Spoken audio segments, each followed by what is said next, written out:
Everyone Has Titties is a spiritual reminder that it will take all of us to end plastic production.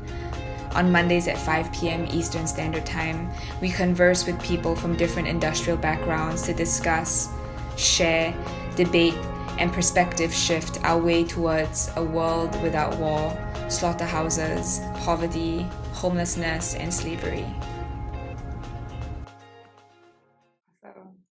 So whoever has some questions lined up for you, thank you also so much for your time today. Of course. With us. Sure. I was super interested in, I guess, what exactly, motivates you to continue doing what you're doing, and what really inspired you to start this company. Yeah, I think my grandfather primarily was one of the people that he was a Depression era Eastern European immigrant, a staunch conservationalist. He never threw anything away; everything was useful. One of my favorite stories about him is that he would eat the whole apple. Mm-hmm. If he ate an apple, he would eat the seed and the core and everything, and use the stem as a toothpick. So it's kind of like that. I think that really instilled conservationist values in me. He was one of the guys that ran the waterworks in the hills of San Jose, California.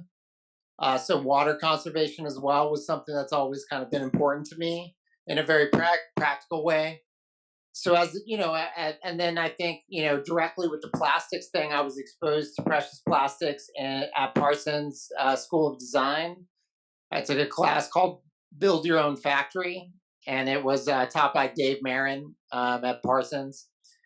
And that was revolving specifically around the precious plastic machines and the processes. And we sort of, at the time, precious plastics was still, it was before Universe came out, so there was not a whole lot of, what can I say, it was more in the DIY phase of things. Even though it still kind of is, there's a lot more research behind it at this point, and a lot more sort of, I guess, science and other professionals got involved to make it a little bit more, sort of concretized and professionalized, I guess, to a certain degree. Mm. And so we were testing the machines at Parsons and finishing the machines at Parsons. And at the time, I studied interior design there, and I started exploding with ideas about how this could insinuate itself into interior design and materials and furniture. And that really touched, and just seeing plastic waste obviously everywhere, and just really thinking about plastic as a design flaw in terms of having a permanent material in a temporary disposable application is terrible design. And I think waste in general is a design flaw. We can design our way out of this to a certain degree. Yeah. So that really, it was one elective class that kind of took over my whole situation. And actually, my thesis project ended up being it's called La Isla. It was a conceptual community center in Washington Heights that incorporated these sort of essentially community empowerment, economic empowerment. It's a recycling redemption center that's also a shop, and they do, trainings and seminars and things like that to empower the community. So what I'm doing in the Bronx is kind of a microcosm of that thesis project. Okay. Yeah, I love that story about your grandfather, how he's just super resourceful. And that's something that we can all learn from. Just be resourceful and be mindful of your waste. And it's crazy that, that's something that we learn super young. But as we grow older, something just changes there. Now, talking about plastic, because honestly, I think a lot of this also has to do with people not being super educated and not knowing exactly the harms of plastic.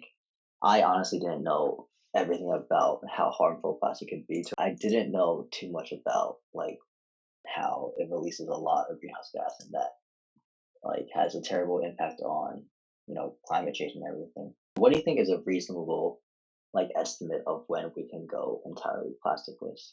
Well, one of the things that I'm tackling, both conceptually and in reality, is that all the plastic that's ever been produced ever still exists, and it's floating around in the environment.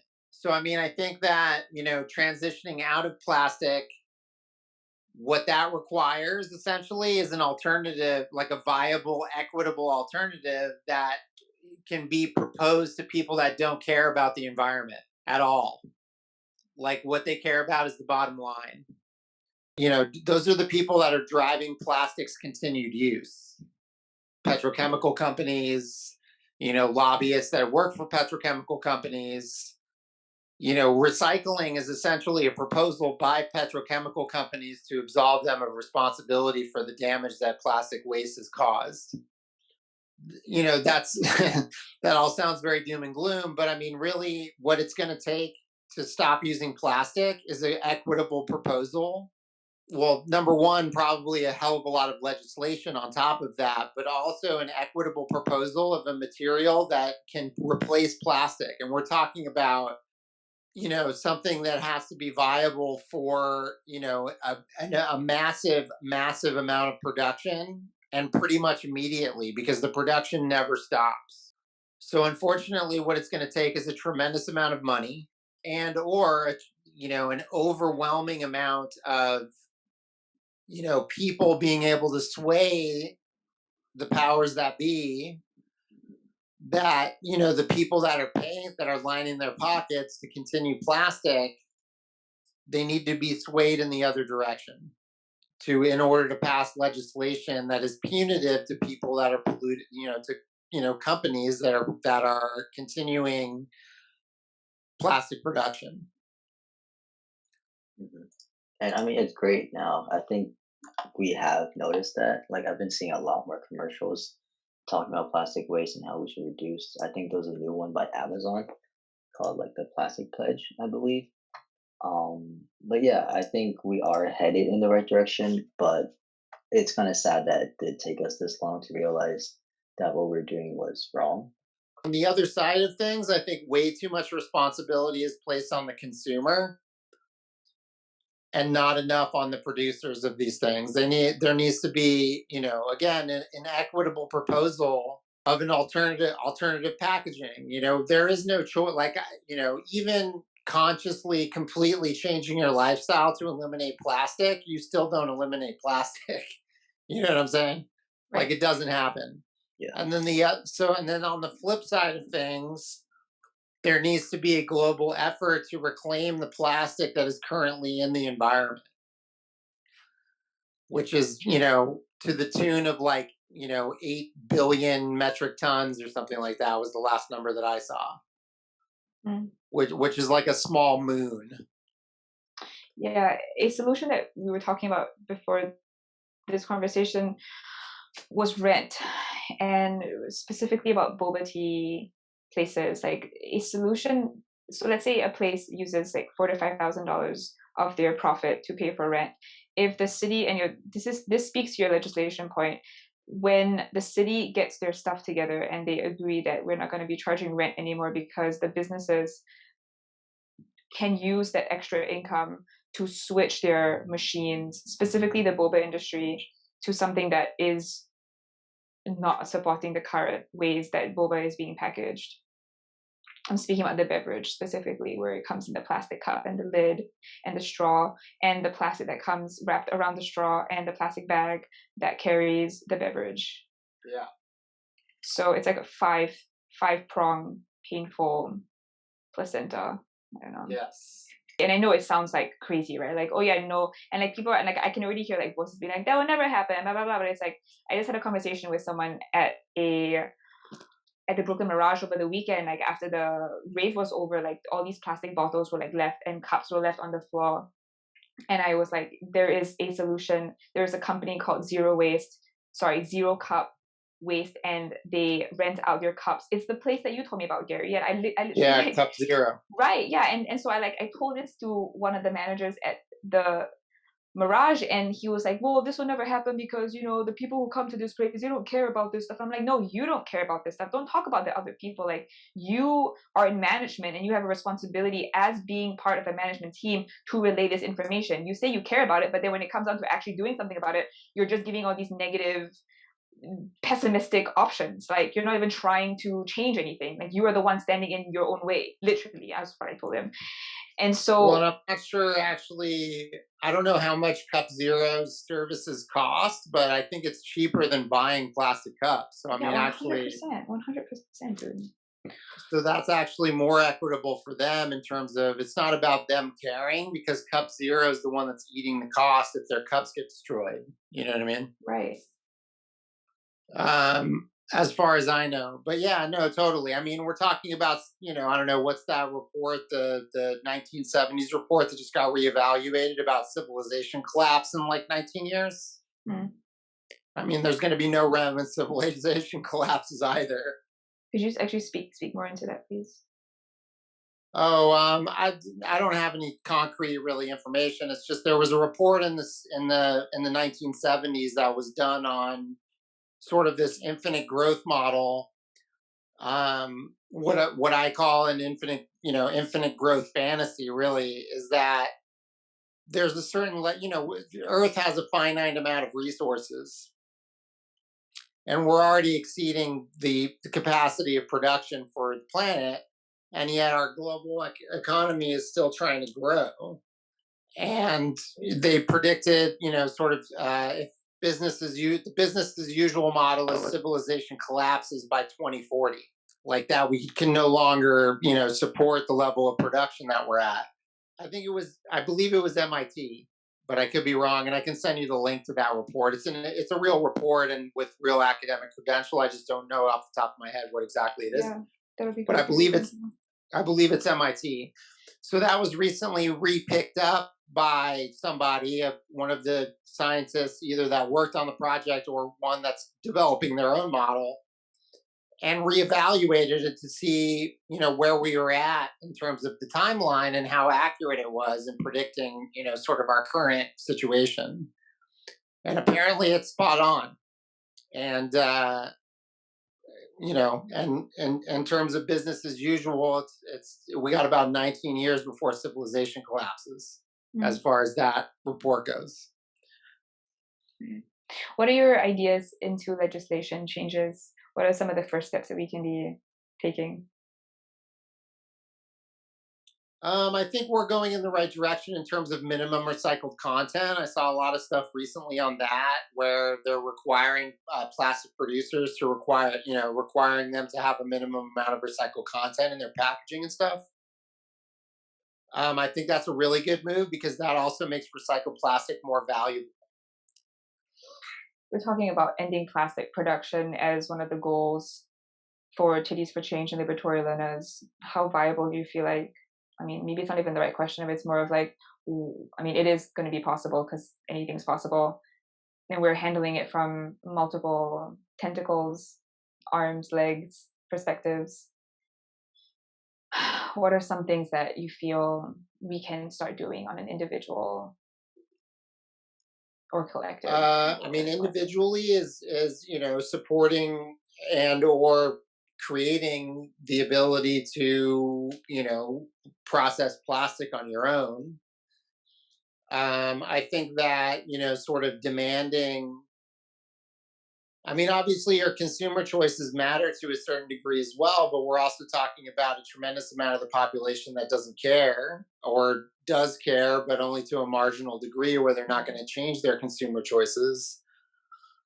I think that, really my main thing is like, how do we take care of the plastic that's here? Yeah. I think is super important to me, and making it valuable. That's what precious plastic is trying to do in terms of, making this something that people are actively seeking out because it's a great material for certain things, for permanent applications, for lawn furniture, Mm-hmm. It's a killer material and it should be valuable. It should not be disposed of because then it floats around in the environment. So then that creates value suddenly. Suddenly it's a valuable material. It's not how do we create that value? Being willing, and I don't want to keep going back to money, but that's what, is the resource that, pushes these things forward. to a certain degree, obviously collective effort and individual will, but if I don't have the space to be reclaiming stuff, I don't have the power to do so. You know what I mean? Like if I Yeah. can't support the space, then I can't support my endeavor. I can always hear someone listening to this and being like, well, if plastic is worth so much, then we should keep making it. Well, I mean, there's enough. There's already enough. Yeah, absolutely. I mean, how many billions of dollars have we spent? I mean, the thing is that it's a short-sighted economic model that they're saving money. I mean, how much, and all the costs are on the taxpayer. Like how much did Katrina cost? Trillions of Right. dollars. How much did all? Right. How much damage is all this shit causing? Pardon my French. How much damage are these disasters causing? Trillions of dollars that nobody's, that we as citizens of the world that are paying taxes are paying for from all these other. It's robbing us from free education, from free healthcare. Like this is robbing us. Like our future is getting destroyed and taken away from us with the money that we earn from work. Even using like a regular economic model, this is taking away from us, putting that money into the hands of whoever's polluting in corporate interest. And it's okay. Like we're just letting that happen, and we've been letting that happen for 50 years, and probably since the beginning of time. But really, the last 50 years have been the most dramatic in terms of how trillions of dollars in natural disasters that nobody's paying for other than the United States government. Right. Which is insane. It's insane. Yeah, speaking of disasters, I'm sure you guys are aware of, I don't remember when it happened, but there was like a fire in the middle of the Gulf of Mexico, I think. And it was caused by, I think, a gas leak or an oil spill. But yeah, talk about ExxonMobil and going back to what you mentioned about collapse of civilization because of us using up all of our resources and energy being like the biggest resource out there. What do you think about transitioning towards sustainables and more specifically nuclear energy? Nuclear, I would say. So, in terms of thinking about how business and how economics fuel industries. So your uranium reactors. There was another type of another type of element that was able to be used in a nuclear reactor. It's called thorium. Yeah. Mm-hmm. And the fission happens at a much lower temperature, and it's much easier to shield. You can shield thorium, I believe, with like something as thin as like tinfoil, because there's less, I believe, gamma rays. So, but what happened was the industry built up around uranium, so uranium became the choice, even though it's less efficient. It causes more nuclear waste from cooling, like irradiated water, etc. So we went with the worst system because of commerce. And this is why I keep going back to the economics of the thing, is that happens all the time. Like we're running on broken systems, so people that are not us can profit. And then new people come into the game and they're wondering why they're not profiting. And it's because they're not running on this broken system. They want to work with a new system. So that there's a lot of growing pains in terms of changing over, because there's a tremendous amount of entrenched power and wealth in the broken system. In terms of nuclear power, I think that there's other problems there. I think that there's other ways to do it. And I think, both in terms of energy and in terms of what we're looking at in terms of materials, i.e. a plastic alternative, there hasn't been enough research money and power in the direction of coming up with alternatives. Like renewable resources are only reason why they're able to survive is because of subsidies, i.e. like solar panels, wind farms, etc. And that's because of efficiency by and large. In terms of directionality of research, I think developing a superconductor would be the way to go before anything else, and developing better batteries. being able to store the energy. The reason why oil is a quote unquote good energy source is because it's energy storage. Because you can just put oil in a barrel and all that energy is still there when you use the oil. Whereas with renewables, a lot of the issue is that we can't store this energy. Our batteries are not good enough. There's a lot of it the efficiency level is not that high, actually. So we have to generate a tremendous amount of power. It has to make sense. And we can't store that energy very well. It's getting better. But again, it's about making that a valuable thing. How do we make this a valuable thing? How do we make this more of a valuable thing? And kind of the way that we do that is we pick a lot. I don't know. I don't want to be punitive because I don't think that that's necessarily the way to go. But we need to somehow make bad practice cost more, because right now it's cheaper to do it the wrong way. Mm. So why are we advocating that? Why is that enabled? People's lives are dependent on the current systems. And we're talking about people's livelihoods who are working in these factories and these for jobs. Sure, but I think there's a lot of opportunity as well there. You know what I mean? 100%. And on a positive note, I think there's a tremendous amount of opportunity about developing these systems. And the way that we create, sort of jobs is by making it equitable for businesses to be able to do these things. And why they're not is because, again, people are very invested in the broken system.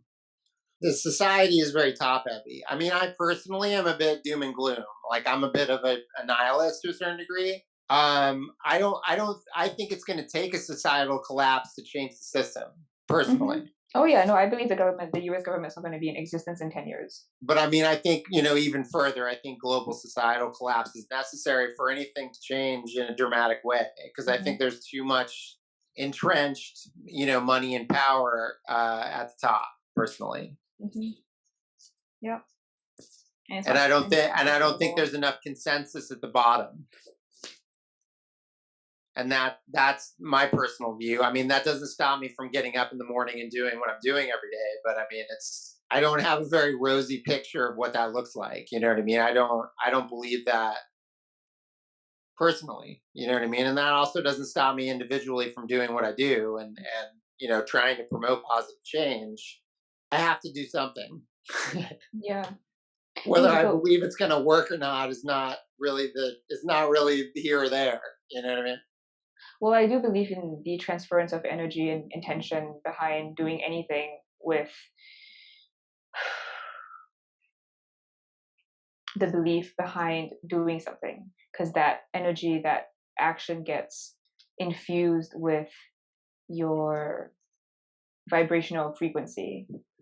So, for instance, in the last 3 years doing this work, I've been jaded and not in the highest of vibrations when I was doing this, and I feel like I could definitely feel the difference between things getting pushed in a more positive way when I am taking care of my emotional, mental, psychological health as I'm working on this stuff, than compared to when I was doing it in a very like angry, frustrated, like, why isn't this changing quicker? Like, look at all these dead animals, look at the forests burning, like, why isn't anyone waking up kind of energy? Because it doesn't really do anything except create more separation. So something that you're pulling up now, Gary, is to develop compassion as well. Like, as we're doing this work, and we will sometimes feel like what we're doing doesn't have an impact, or it can get emotionally taxing on ourselves, but to maintain that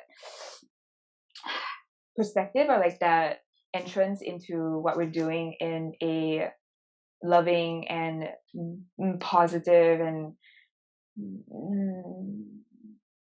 fueled by belief that this will change, and it is, and in fact we've already won in many communities that I've been plugged into. It's like the war is a war in our souls and our spirits, and the more that we reclaim that joy and I guess pleasure, happiness, and that sense of like, yeah, things can like be happening outside, but at the end of the day, like, we are in charge of our own emotional state. And once we, as individuals, that reclaim that for ourselves, and the work that we do will also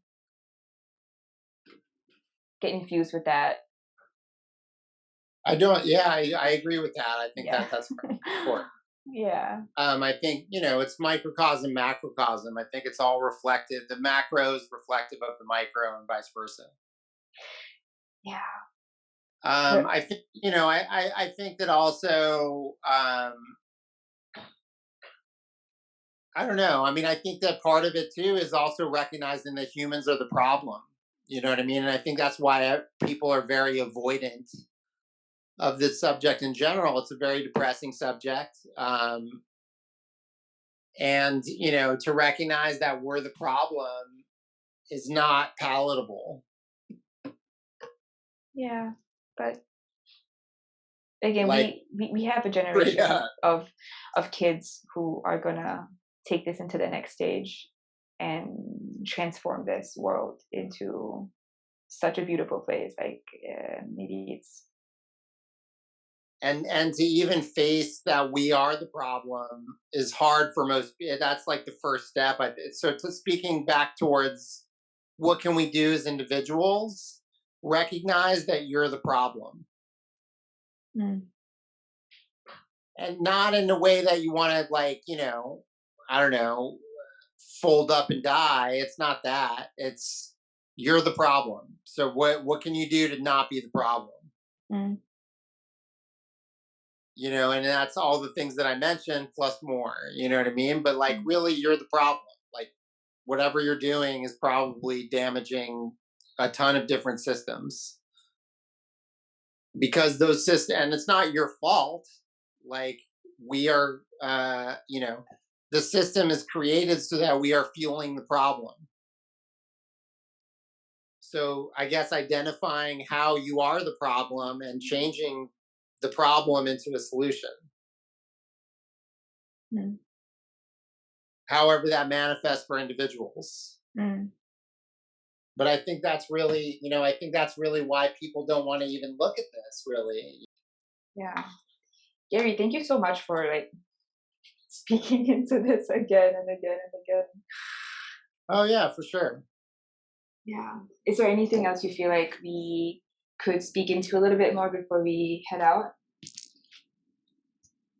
Well, yeah, I mean, I think, I don't know, getting involved and following through. You know what I mean? I think that's no matter what, sort of, no matter how small the action, I think that's really, for me, the biggest thing that has taken me to where I am now and will hopefully get me farther than where I am now, which is, what can I handle without idealism? What can I handle practically? And not to say you don't have to have any idealism, but just to say that, like, wishful thinking is not helping anyone. Mm, So practically, and obviously manifestation and the more esoteric aspects of being able to get stuff done and spiritually, sort of sustaining yourself is not, I'm not saying that's not important. But what I am saying is that it is a material issue to a certain degree. And like, if as an individual, sort of breaking down what you can handle and what you can contribute. And I think that's super important on any level. It doesn't have to be about plastics. mm, But like, identifying something that you care enough about to invest X amount of time per week and committing to that X amount of time and working on it for X amount of time a week. I think is probably the most important thing you can do about anything, really. Yeah. Thanks, Gary. Thank you again. And thanks, Weber, for setting this up and writing the questions down and being here with us. Yeah, of course. Thank you so much, Gary, for giving us your time today. Of course. And thank you guys for having me. And obviously, anything I can do to contribute, please don't hesitate to reach out. Please visit us at www.tittiesforchange.art.